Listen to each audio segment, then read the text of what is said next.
So I'm going to do some practice exercises using the height gauge, surface plate, and drop indicator.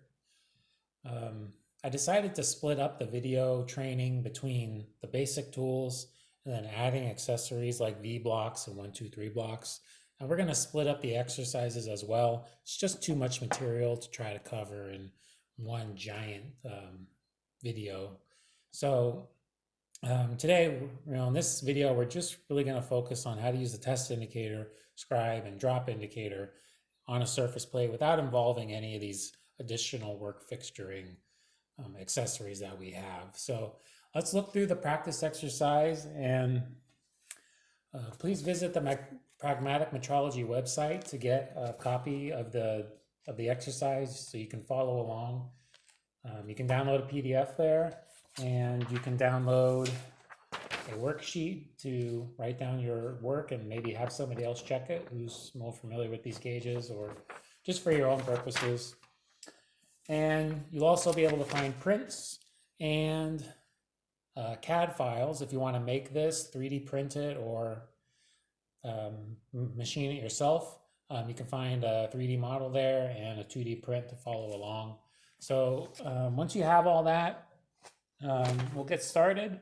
If you don't have, if you're not going to be using this part, just grab a part that has maybe some similar features or similar parts that you have access to, and prints to go with. So for the surface plate stuff, for most, we're going to be interested in some planes, some square features. We're not really going to be looking at the, some step features. We're not really going to be looking at the holes in this video. That'll be for the next video. So let's look through the exercise real quick so we know what we're doing. We're going to need our tools and our angle block, and we're just going to familiarize ourselves. So first thing we're going to do, check your surface plate for good condition with test indicator on a height gauge and a Joe block. Switch several locations. I did this in the practice video, but it's a quick check. I can do it again. Next, calibrate your height gauge, your drop indicator, and your test indicator using the techniques. I'm not going to repeat that exactly. Those take quite a while, but just go ahead and watch the video where I explain how to calibrate those. Well, make sure you practice it. You should get in the habit of checking your equipment periodically. Third one, with the angle block here, we're going to measure the distances of the steps with a scribe and with an indicator. So it gives you some steps to do that. And then I'm going to do it again with a drop indicator as well. Number 4, we're going to test for parallax error with the test indicator and the drop indicator as you're using them. So, just throughout your measurements, make sure you're looking for parallax error. You've got indicator on the test indicator, on the height gauge, you have a dial, and on the drop gauge, you have another dial. Number 5, test for cosine error by using the test indicator at multiple angles. So we did this. Actually, we explained this in the video, but we're gonna run it through a couple of examples. And then number 6, when we measure our steps, let's experiment with a few different tips and see what happens. But these are the steps we're going to go through. So number 1, I believe, went the wrong direction. Number 1 was to check our surface plate is in good condition. So that's a pretty quick and easy check. I'm going to grab a 1/4 inch block. I think a 1/4 inch block is a good, nice size to work with. And move you out of the way. Try to get everything in the camera view. So we'll zero this. And I'm not so interested in zero on the gauge, but just for habit's sake, we'll just zero it. All right. Really just interested in zero on the indicator here. So I got 0 here. I think I picked it up and moved it. So I'm gonna slide it out, double check. Maybe I have a piece of dust. All right. This should repeat every time I take the block out. All right, go ahead and check this camera feed. Looks a little clearer. And we'll check over here. I've got a nice 0 there. I'm almost hitting the camera, so I'm gonna slide over here. I've got a nice 0 there. And if I can avoid hitting the camera,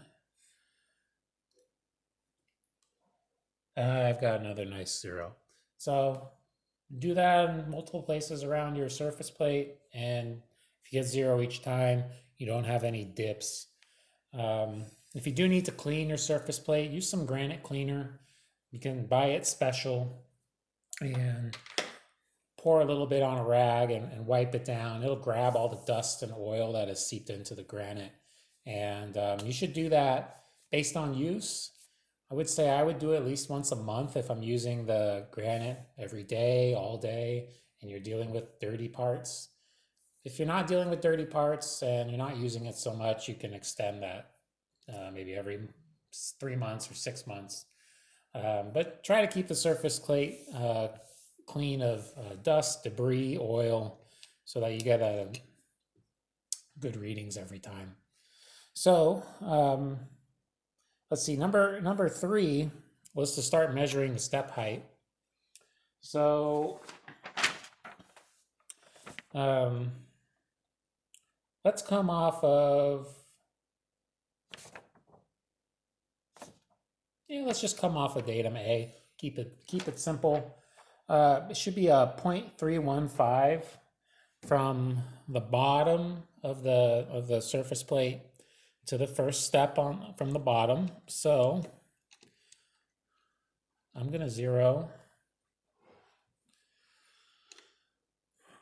by applying some pressure on the dial here. I'm gonna go about halfway around the dial. That's what I like to do.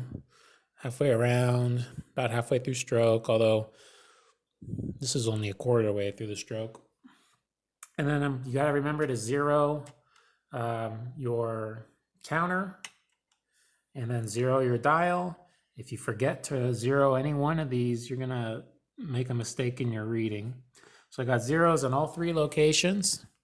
And then I'm gonna raise up my dial and then drop this down. I almost grabbed it and tried to re-zero it, but that's what you can't do here. You've got to use pressure. So I've got 0, and now I'm going to sweep the whole surface just to make sure. There's a little bit of deviation, but for the most part, it's exactly at 0. And we're going to read, let's see, it's a bit between 0.3 and 0.4, and the gauge is saying 0.311. And on our print, we're supposed to be at 0.315. And from what I remember, we did this in the last video, and that's the correct measurement. Now we're going to move up, and we're going to do the next one. And again, I'm going to apply pressure until I get 0 with the dial. I'm not going to touch anything else. And then I'm going to sweep the whole surface. It's very important to sweep the entire surface to look for deviation, because you may think it's perfectly flat, but it might be wavy, it might be tapered in one way or another way, it might be tapered. So I'm seeing some deviation. I'm seeing about 1,000th. So I'm on the high side, I'm high over here, +1. Over here, I'm a little bit under 0, I'm about -0.5. So there's about almost 1.5 thousandths of deviation. But let's see where we were at 0. We were at between 0.6 and 0.7, and we're at about 0.608. And according to our print, we should be 0.610 up here in the corner. So again, I remember doing this in the last video.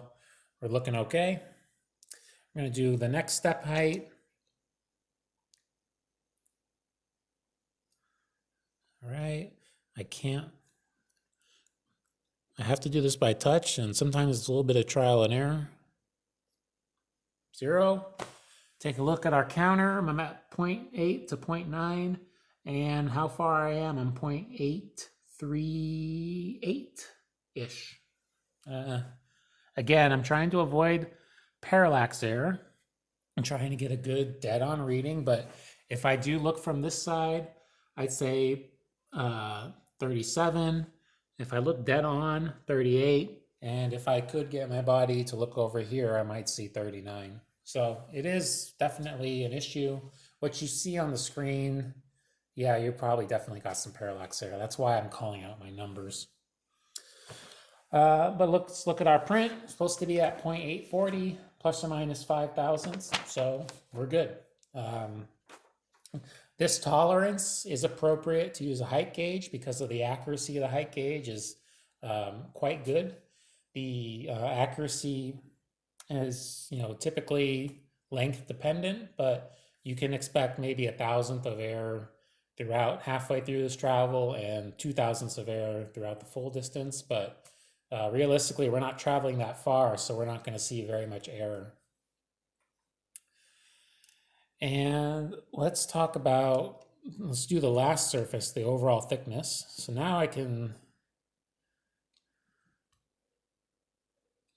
bring this to 0. Okay. And now I should be at 1 inch thick. I'm just before 1 inch. According to the counter, I'm probably at 0.9985, which is still within our plus or minus 5 thousandths. And then I sweep it around. Hey, look at that. There's quite a bit of difference. You see that indicator, it's moved about 5 thousandths since I zeroed it. And if I come back to this side, I get back to 0. So there's about 5 thousandths of taper. It's larger over here, skinnier over here. If I try to verify that with a caliper, let's see what happens. 0.996, 0.999. Oh, you know what? It's actually bigger. I had my taper direction reversed, so it's bigger on.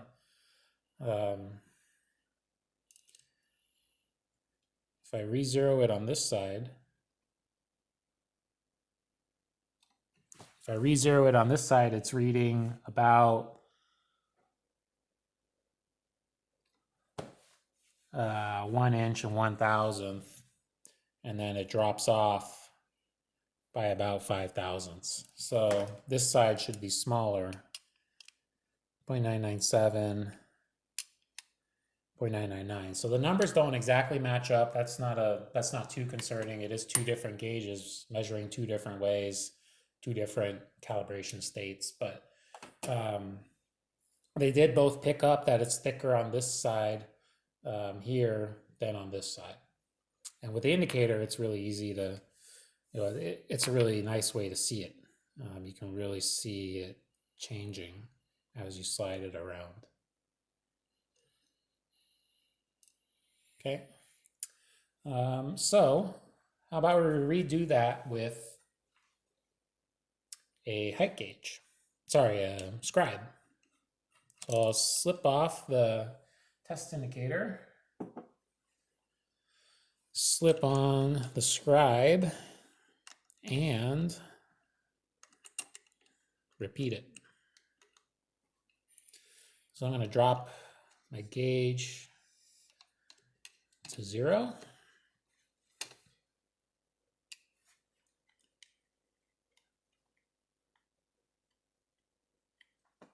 Zero there, and remember to 0 the counter. And now we're going to come up and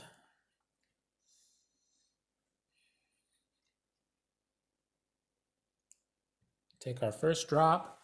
I'm at 0.310. I could take a few other places, just like I did with the indicator, and I'm getting pretty much the same. I'm going to move up to the next step, and I get 0.606 on one side, 0.607 on another side, and right in the middle I get 0.607. So maybe a little bit of taper on that surface. Work our way up. And I'm at 0.838, sorry, 0.837 and 0.837 and 0.838. So we got a little bit of taper again. Let's do the overall thickness. So a little bit before an inch, about 0.998. If I try to get the side I think is thicker, about 1 inch and 1,000. So I know I did that quite fast, but I also wanted to demonstrate sometimes it's faster to use a scribe and, less putting pressure down, trying to exactly get this to read 0. So in many ways, you can get more information with an indicator than a scribe, but working with the scribe is faster. So keep that trade-off in mind. I'm gonna repeat this with the drop indicator. So we're gonna do one more check with the drop indicator.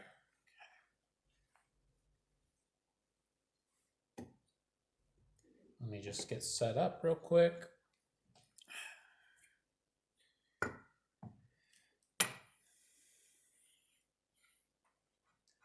All right.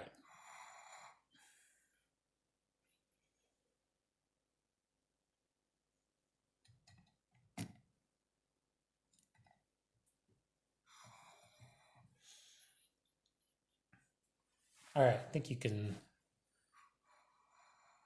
see that. Got a little glare off my lights. All right, let's try that one. So we're going to repeat the same thing using the drop gauge. So going to drop this down to 0, and we did this in the practice video. If you want to skip ahead in the training video, but I'm going to drop that to 0. All right, and then we just start. You can either count 1 rotation, 2 rotation, 3 rotation, 3.5. Okay, now I'm dropping back. So I'm at 3 rotations and 11 thousandths, which correlates to what we got with the height gauge, 0.311. We can check a few other places, see a little bit of difference, not too much. So now from 0, the other way you can do it is you can watch the little dial. The little dial is zeroed between 0 and 1. And when I bring it up to the next level, the little dial is now resting between 6 and 7. So I've moved at least 0.6. And have I gone 0.607? Again, that matches our print. Our second step is 0.607. So we're still consistent to the height gauge, and you can do it either way. You can either count how many rotations, or you can just use the math with the small dial. It's up to you. I do both. We'll work our way up to the next step, and I am at 0.837. Again, that matches our print, 0.840 plus or minus 3, and it was consistent with what we got with the height gauge. If we wanted to change tips, now this is maybe not the best feature to change tips with, but we'll use another feature. There's the Counterbore. If you take a look at the Counterbore call out, 0.625, depth 0.375. If I zero right here on the top surface, and I go down, 1 rotation, 2 rotation, 3 rotation, 3, and 0.378, I would say. 0.378 down matches within the spec of our print. And this is one, a moment ago when I was measuring the steps, I zeroed on the bottom and I worked my way up. With this example, I started at the top and I dropped my way down. So I can't do a direct reading with the dial here because the dial actually says 22 thousandths. But I know when I counted it, I started at 0, went 1 rotation, 2 rotation, 3 rotation, and then about 3 3/4. I know I'm at 0.378 based on counting it, basically subtracting from 100. So remember to keep an eye out for that. We talked about this in the training video. Now I'm going to switch the tip. Maybe I don't want to use this flat tip. There's some applications for flat tips and there's some applications for pointed. So I'll show you some options that are in this set. You have rounded, you have cones, and you have points. So I'm going to try the point. And I'm going to raise it up a little bit. So we'll just screw it on. Make sure it's tight, not loose coming off. All right, now I've got to re-zero it because I changed my tip. So I'm at 0. And let's see. So 1 rotation, 2 rotation, 3 rotations, and stopped. At about 0.3775. So sometimes this shallow tip or this skinny tip, I can get a little closer to the sidewall. I can rotate it around and get more areas. So this is one where the skinnier tip might be more useful than the larger one. I'm going to switch back to my standard tip that I like.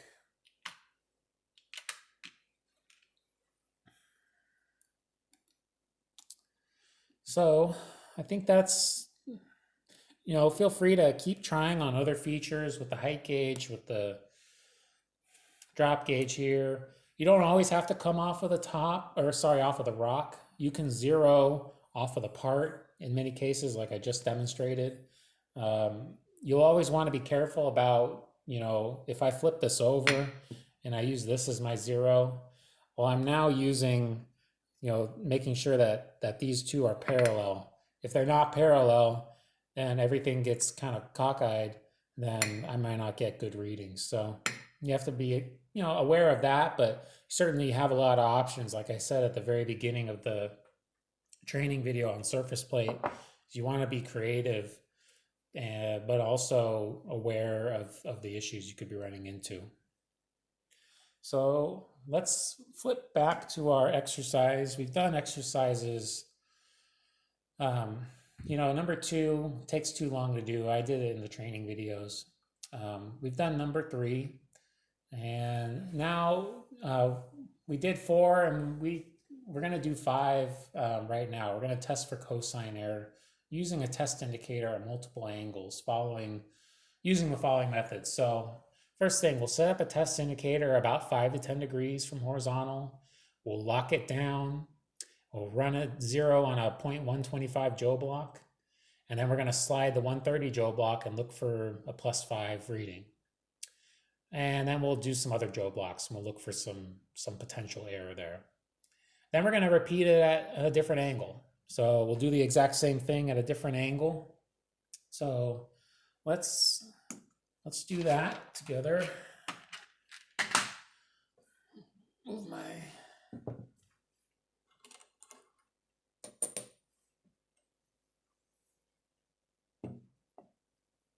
Be very careful, very gentle when you're loading these up.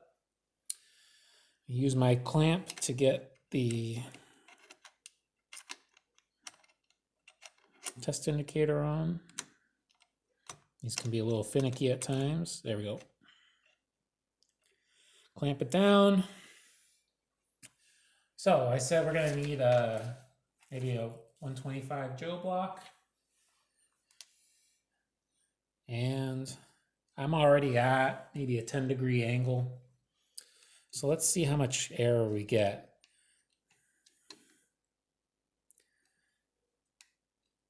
All right, just by luck, I got it pretty much on 0 very quickly. And we'll double check. Oh, see, I came off. So it's important to slide it off and slide it back on. For some reason, when you first load it, sometimes it gives you a little phantom error. But when you can repeatedly slide it on and off, you're good. So let's do the 135.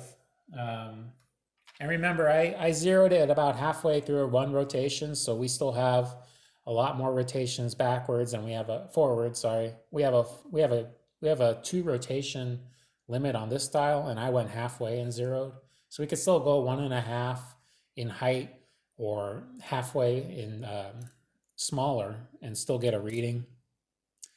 If I grab the 135, I'm looking at pretty much right at 10.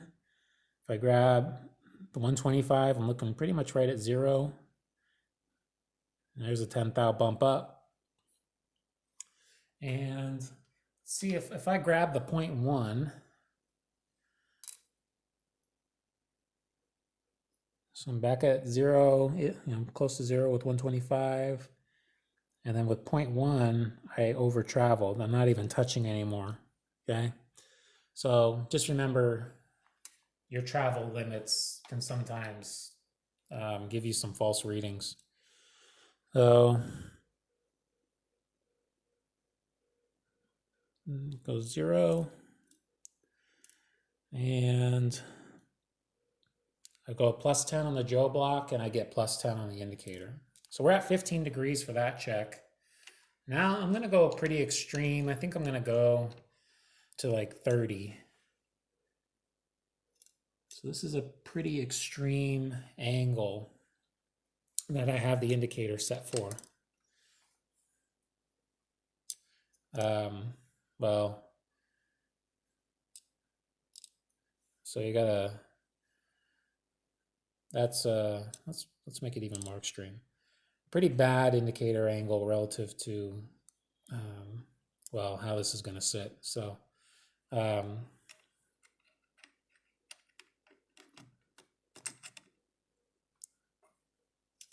we're quite extreme right now. So I'm gonna zero on the 125, and we'll see what happens when I slide the 135 under there.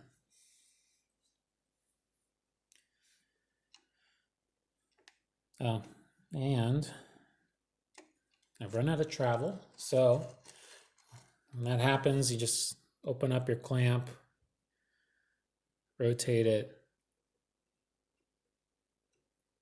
Now that I've actually rotated the body, I'm gonna adjust my angle a little bit. Still at a pretty extreme angle. Okay, and now I shouldn't over travel.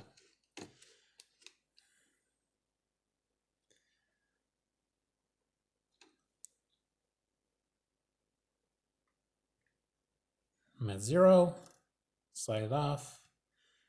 It can be even hard to get it back on. All right, we're at 0, slide it back off.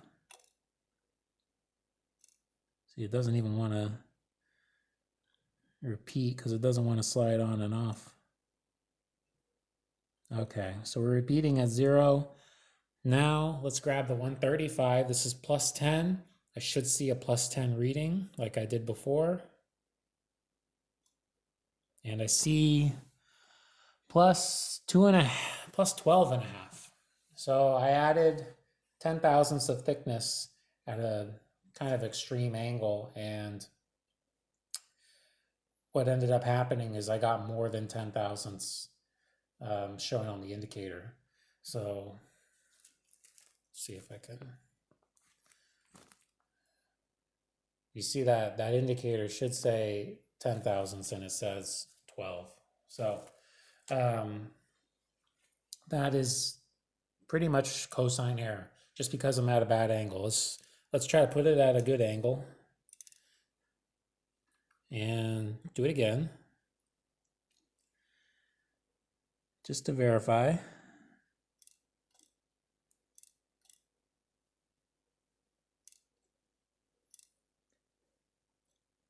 And I'm back at 10.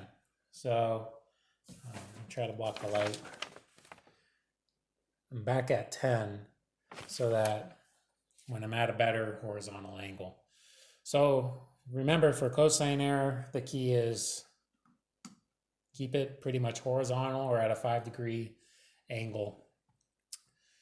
You could do this at more angles if you wanted to, but realistically, you should, one or two angles should, additional angles should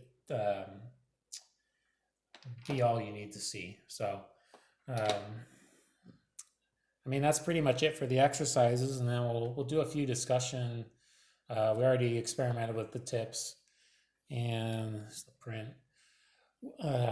Well, we'll talk about a few discussion questions after you've done all these measurements with the height gauge and the drop gauge. You know, what kind of error did you find in your surface plate when you did that check all the way around? How confident are you in this technique? So do you think it's a good technique, the way you did it? If you had some errors, it really could be your surface plate. If it hasn't been checked lately, they do wear. I've seen it. I've seen it right where my height gauge sits, where I see a lot of wear and I see a dip. And doing that method, really shows it. Number 2, did you see any error in the indicators when you check calibration? So I did these in the videos, and I did see a little bit of error in our test indicator, not so much in our drop indicator. And then, does that affect your ability to use the indicator? If you're going to the extremes of your test indicator and you're seeing 1 or 2 thousandths of error, I mean, that might affect how much deflection you show that indicator. So you have control over how much deflection force you apply to the indicator based on where you stop the height gauge and let the indicator do the work. So you can stop the height gauge closer to the final reading and let the indicator do just a little bit of work, or farther away, and then the indicator has to travel a lot more to show you that last piece. It's up to you, but no matter how you do it, no matter how much pressure you end up doing, the 3 numbers on your counter, your dial, your counter, your dial, and your test indicator will always add up to the same number. It just matters, you know, it might affect how much pressure you want to use and how much you don't. So as I said, you know, some people don't like to apply a lot of pressure because there is error the more you travel. So I like to go halfway and just live with the error because I don't want to over travel either way in my setup. But other people like to do really light pressure and minimize the potential error. And with a drop indicator, if you saw an issue, what you would need to do, most likely, is unscrew the bolt that is orienting this and readjust it with a 1, 2, 3 block or a precision square. So it's up to you. You know, when you stop, you know, you might always see a little a 10,000, a little bit of error. So you have to decide how much error you're going to live with when you go through the full stroke. But generally speaking, I've always been able to get pretty good setup when I check it with a Joe block stack like we did in the training video. Number 3, compare using the height gauge for finding distances to calipers and micrometers. So if you've already watched the videos on calipers and micrometers, you know, what's better and worse about the height gauge? You know, what about fixturing and time and accuracy? You know, comparing it to a caliper, whether you're gonna, you know, do the caliper from the, you know, for the step heights, from the back surface to each step height is one way you can do it. Or you could do it with a micrometer. You could grab each thickness. Either way, you know, I think I would use a height gauge for a lot of it because I can do one setup and then boom, boom, boom, boom, boom, I'm good. I can check the whole surface. With a caliper, with a micrometer, it's more time consuming to check the whole surface because in some cases you can't reach due to the limitations of the jaws, Whereas with the height gauge, you can get the entire part because you're just sliding underneath an indicator. So in many cases, using the height gauge will be better. Sometimes more time consuming. You may need to set it up, zeroing it, changing out your anvils, applying pressure for your test indicator to zero every single measurement you take. Or if you're going to use a scribe, you can go a little faster. But there's pros and cons to each. Just be aware of them, help you make some decisions. Number 4, how significant was the parallax error you saw? How will you handle this in the real world? So I mentioned I had about 1,000th of parallax error depending on where I looked at our height gauge.